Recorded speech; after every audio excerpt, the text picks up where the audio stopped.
Shadows in the Palace is a mystery thriller horror set in the Joseon dynasty that follows a nurse who is instructed to rule the death of a court maid as a suicide after she is found hanging in her room. However, the nurse is convinced the maid was murdered and instead sets out to investigate the truth, as she'll soon unravel a series of sinister secrets hidden within the palace.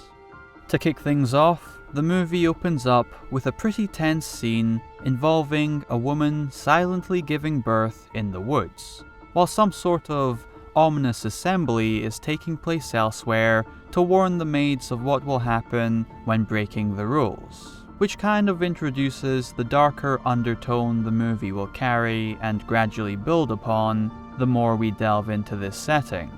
And I think the setting and time period here is an incredible backdrop for the story, mystery, and drama, especially with the historical context and the hierarchy and power dynamics at play, as the movie is very female-oriented and focuses on these palace women who are split into different classes and devote their life to serving royalty, which effectively builds a compelling environment for this investigation to take place, even more so because of the depiction of these women who work and reside in the palace under a harsh and strict rule set, which in turn creates a pretty interesting narrative thread that ties everything together and allows the movie to flow nicely, as the investigation is at the forefront and is driven by a passionate performance from Park Jin-Hee, as her character finds a personal connection to the case and continually grows eager to discover and expose the truth, while certain characters may try to intervene as they fear how her discoveries will affect them and their position in the palace.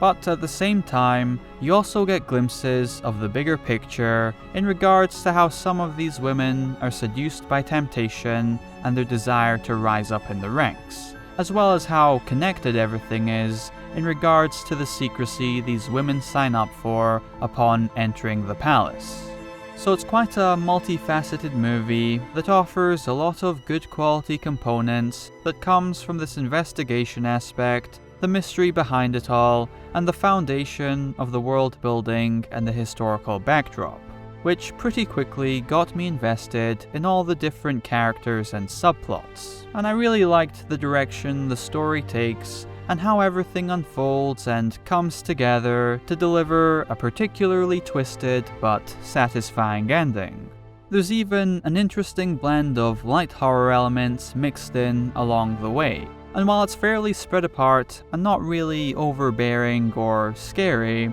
I did find the inclusion to be pretty effective, as there's a couple of graphic moments that did make me wince a bit, as well as some haunting ghost scenes that feel supplementary to the mystery and gradually becomes more integrated the more we learn over the course of the movie. It never truly becomes a dominant force like you might anticipate, but I felt it definitely has its place in the movie, as there's a good level of intrigue, eeriness, and fear that comes from this ghastly presence and the torment it brings.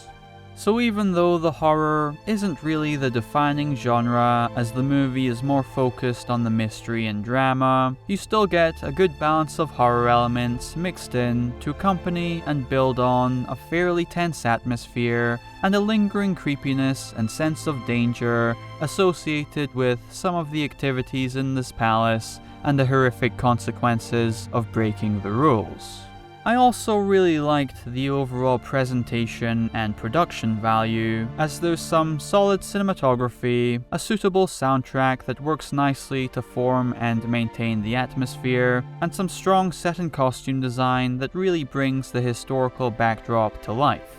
It all comes together to create a really good package that feels very well crafted, alongside some good performances from the main and supporting cast, and great writing and direction from Kim Mi-Jeong in her directorial debut. Unfortunately, this is the director's only film, which is quite a shame because she exhibited a lot of potential here as a filmmaker, and I was even more surprised that a movie of this quality didn't receive much international attention either. But regardless, I think this is a great movie, and I would highly recommend watching it.